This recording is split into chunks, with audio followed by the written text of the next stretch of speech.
Job chapter 18. Inilarawan ni Bildad ang wakas ng masama. Sumagot si Bildad na Suhita, kay rami naman ng iyong sinasabi, tumahimik ka muna at pakinggan kami. Kami ba'y ano sa iyong palagay? Mga bakang hangal at walang nalalaman. Sarili mo lang ang iyong sinasaktan, dahil sa galit na iyong tinataglay. Pababayaan ba ang daigdig dahil lamang sa iyo, at aalisin ang mga bundok sa kanilang pwesto? Ang ilaw ng masamay tiyak na papatayin, ang kanyang apoy ay di napapaningasin. Ang ilaw sa kanyang tahanay pagdidilimin. Ang matatag niyang hakbang ngayon ay nabubuwal, pagbagsak niya ay nalalapit sa kanya ring kasamaan. Di niya namamalayang ang kanyang mga paa ay sa bitad pupunta, kaya naman nasisilo itong kanyang mga paa. Isang silo ang sa kanya'y iniumang, may bitag na nakahanda sa kanyang daraanan. Saan man siya bumaling, takot ay naghihintay sinusundan siya nito sa bawat hakbang. Mayaman siya noon ngunit ngayoy hikahos, naghihintay sa kanya'y hirap at pagdarahop. Nakamamatay na sakit, sa katawan niya'y kumakalat, mga bisig at paa niya'y unti-unting naagnas. Dati siya'y panatag sa kanyang tahanan, ngayoy kinakaladkad patungo kay kamatayan. May iba nang nakatira doon sa dati niyang tahanan, matapos malagyan ng gamot at malinis ng lubusan. Ang kanyang mga ugat at mga sanga, lahat ay natuyo at pawang nalanta. Isa lahat niyang alaala ay napawi ng lubusan, nakalimutan ng lahat pati kanyang pangalan. Mula sa liwanag, inihagis siya sa karimlan, at pinalayas siya sa daigdig ng mga buhi. Isang anak man o apo ay wala siyang naiwan, ni isa ay walang natira sa kanyang sambahayan. Mula silangan hanggang kanluran, nanginginig at kinikilabutan dahil sa kanyang matinding kasawian. Ang masasamang tao'y ganyan ang kapalaran, mga di kumikilala sa Diyos ganyan ang kahihinatnan. Job chapter 19. Naniniwala si Job na pawawalang sala siya ng Diyos. Ang sagot ni Job, hanggang kailan niyo ako pahihirapan sa mga salitang inyong binibitawan? Maraming ulit na niyo akong nilait, di na kayo nahiya na sa aki magmalabis. Kung nakagawa man ako ng kasalanan, walang ibang mananagot kundi ako lamang. Akala niyo kayo'y mas mabuti kaysa akin, pinagbabatayan niyo'y ang hirap kong pasanin. Dapat ninyong malaman, ang Diyos ang may gawa nito, ang bitag niyang iniumang ay nasa paligid ko. Tumututol ako sa ganitong karahasan, ngunit walang nakikinig sa sigaw kong katarungan. Hinarangan ng Diyos ang aking daraanan, binalot niya ng dilim ang landas kong lalakaran. Inalis niyang lahat ang aking kayamanan, sinirapan niya ang aking karangalan. Saan man ako bumaling, ako'y kanyang pinapalo, parang punong binunot, pag-asa ko'y natutuyo. Matindi ang galit ng Diyos sa akin, isang kaaway ang sa aki kanyang turing. Ang hukbo niya ay tinipon at ako ay kinubkob, ang aking tahanan ay kanilang sinakop. Ang mga kapatid ko'y pinalayo niya sa akin, mga dating kakilala, hindi na ako pinapansin. Pati mga kamag-anak ko'y nag-alisan, naiwan akong walang kaibigan. Dati kong mga panauhi di na ako kilala, para na akong dayuhan sa aking mga alila. Ang utos ko sa kanila'y hindi na rin pinapansin, makiusap man ako'y ayaw pa rin akong sundin. Pati na ang asawa ko'y nandidiri sa akin, mga kapatid ko sa laman, ayaw akong makapiling. Ako'y kinukutya ng mga batang paslit kapag ako'y nakita, pinagtatawanan at nilalait. Mga kaibigan kong matalik sa akin ay nasusuklam, ang mga minamahal ko, ako'y nilalayuan. Butot balat na lamang ang natitira sa akin, ang pag-asa kong mabuhay, maliit na at katiting. Mga kaibigan ko, sa akin sana'y mahabag kamay na ng Diyos, ang sa aki humahampas. Bakit niyo ako inuusig tulad ng ginagawa ng Diyos? Di pa ba kayo masaya sa kahirapan kong lubos? Ang mga salita ko sana'y maisulat at maitala sa isang buong aklat. At maiukit sa bato itong mga sinabi ko upang habang panahoy mabasa ng mga tao. Ngunit alam kong di natutulog ang aking tagapagligtas na magtatanggol sa akin pagdating ng wakas. Pagkatapos na maubos itong aking buong balat, makikita ko ang Diyos kahit laman ay maagnas.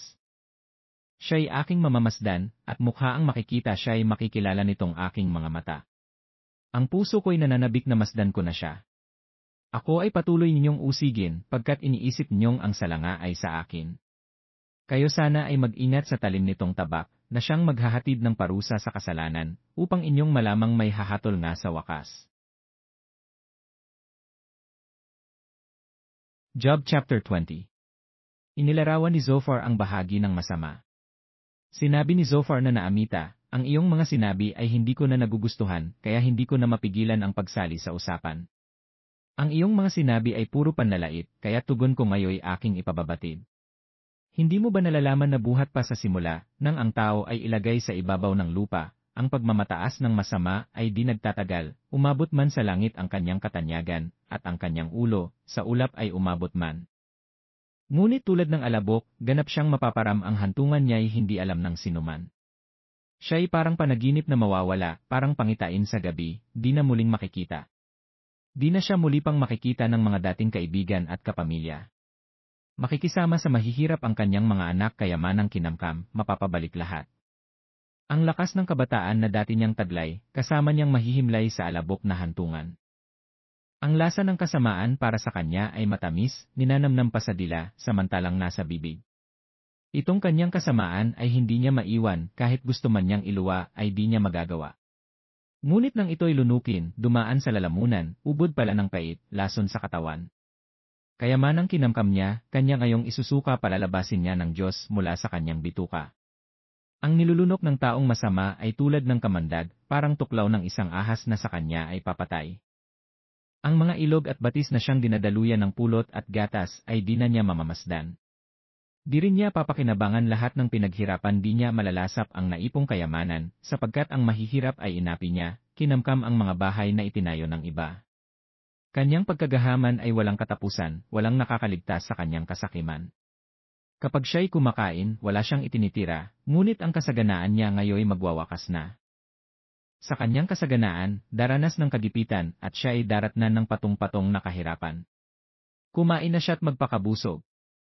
Matinding galit ng Diyos sa kanya ay ibubuhos. Makaligtas man siya sa tabak na bakal, palasong tanso naman ang sa kanya ay magbubuwal. Kapag ito'y itinudla sa apdo niya ay tutusok, kung makita niya ito, manginginig siya sa takot.